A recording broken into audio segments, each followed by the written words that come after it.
Il s'agit de la transformation de ce qui est quantité pure et simple en complication. Il utilise même le terme latin complicationes. Nous avons donc à peu près le schéma suivant. Si nous représentions ainsi la référence d'un certain système phi par rapport à quelque chose qui se constitue dans le réseau extrêmement complexe de ce quelque chose qui est susceptible de retrécissement et aussi d'Aufbau, c'est-à-dire d'extension, qui est dans le système psi. Nous avons quelque chose qui tend d'abord à nous montrer qu'entre les deux, dès ce moment d'élaboration, il y a un franchissement.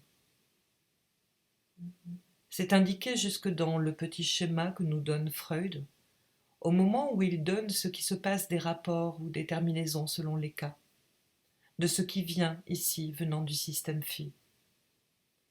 L'aventure de ce qui vient ici comme quantité, une fois franchie une certaine limite, devient quelque chose qui en transforme complètement déjà la structure quantitative.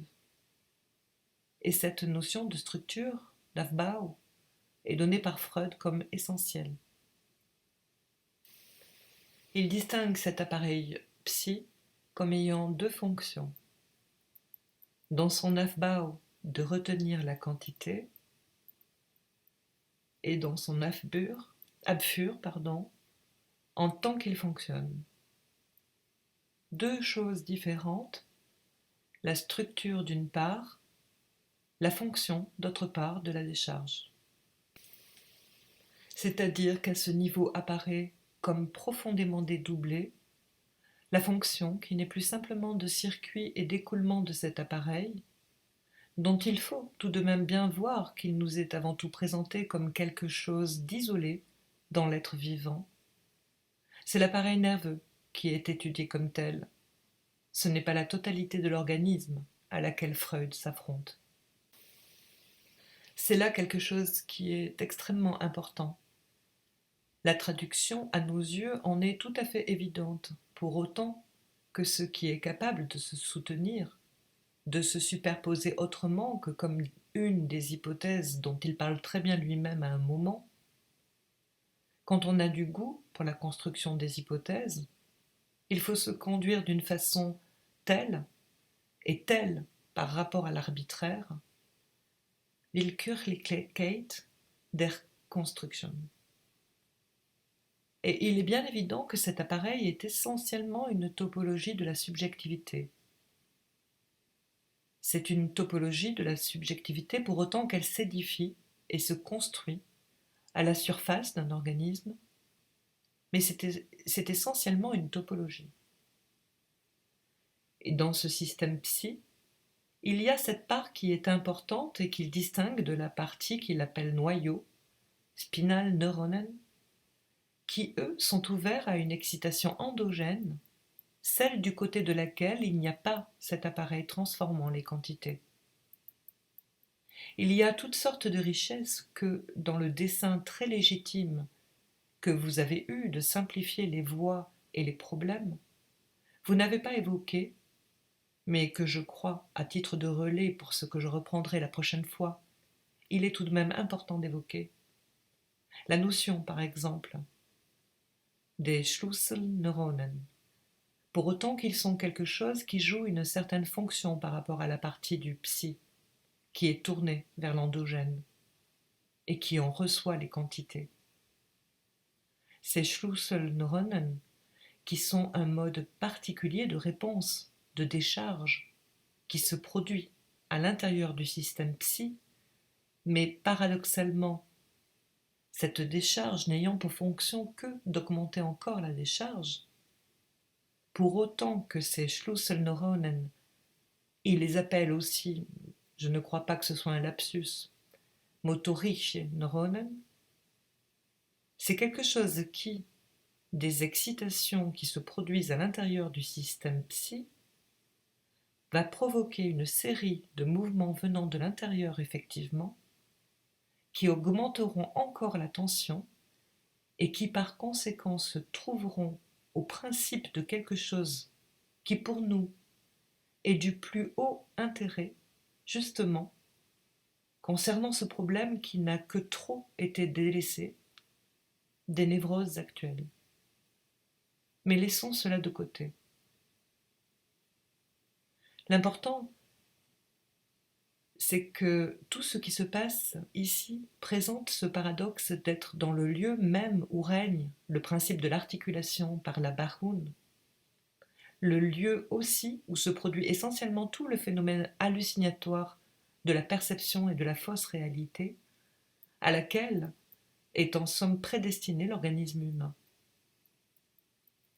C'est dans ce même lieu que se forment, et d'une façon inconsciente, les processus orientés par la réalité, dominés par elle. D'autant qu'il s'agit que, dans ces processus, le sujet retrouve le chemin de la satisfaction. La satisfaction, dans cette occasion, ne saurait être confondue avec le principe du plaisir. Et c'est quelque chose qui pointe d'une façon très curieuse à la fin de la 3e partie de son texte. Vous n'avez pas pu nous en faire tout le parcours, toute l'analyse de ce texte si riche. Quand il fait cette espèce d'ébauche de tracé de ce que peut représenter un fonctionnement normal de l'appareil, il parle de l'action, non pas de la specifice, non pas réaction, mais action, celle qui correspond à la satisfaction.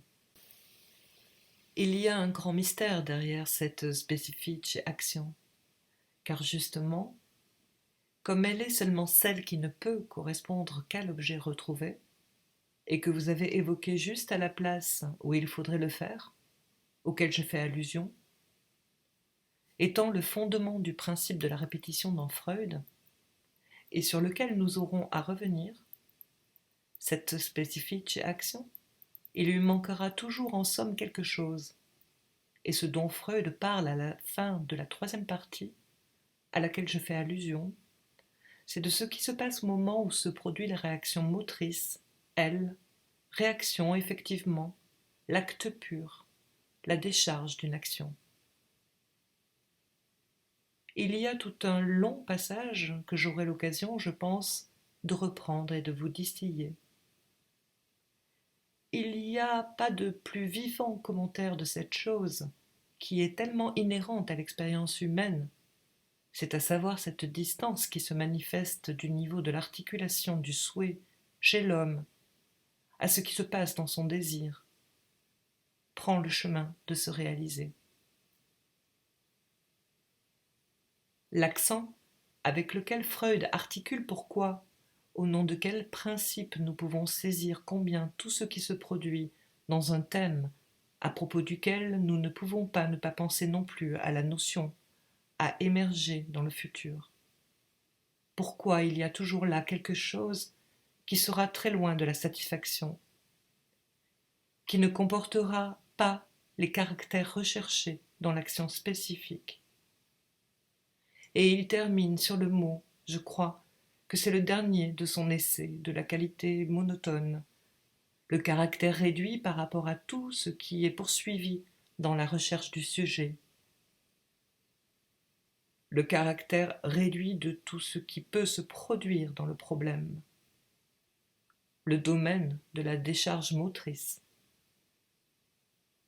Il y a là quelque chose auquel nous ne pouvons pas ne pas donner la sanction de l'expérience morale la plus profonde, parce qu'en fin de compte, pour l'indiquer aujourd'hui et conclure là-dessus, ce sur quoi je serai amené à diriger votre pensée, c'est ce quelque chose qui va, je crois, plus loin qu'une analogie, qui va entre cette recherche d'une qualité archaïque, je dirais presque régressive, sans aucun doute, de plaisir indéfinissable, et ce quelque chose qui anime toute la tendance inconsciente, une analogie qu'il y a entre cela et ceci, qu'il ne peut y avoir de réalisé, de satisfaisant au sens accompli, sens moral comme tel.